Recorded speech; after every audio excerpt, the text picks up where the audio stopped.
Welcome guys! Let's try Bebang's Halo-Halo. So nandito tayo ngayon sa isa sa kanilang branches dito sa may Fairview Terraces, Ayala Mall, tapat lang ng SM Fairview. So tara, let's try!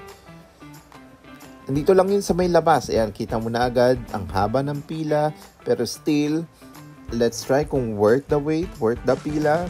So pumila tayo. Ayan yung kanilang mga selection. Ang pinili namin is yung Presidential. That's 188 pesos. Ang bilis lang na kanilang serving. Mga 5 minutes lang. Ayan, nabigay na sa atin ang ating order. Pero 20 minutes yung ating pinila. Andito lang yung katabi ng Coco at ng Jayco. So let's try. Nakauwi na kami. Mukhang masarap and super yummy.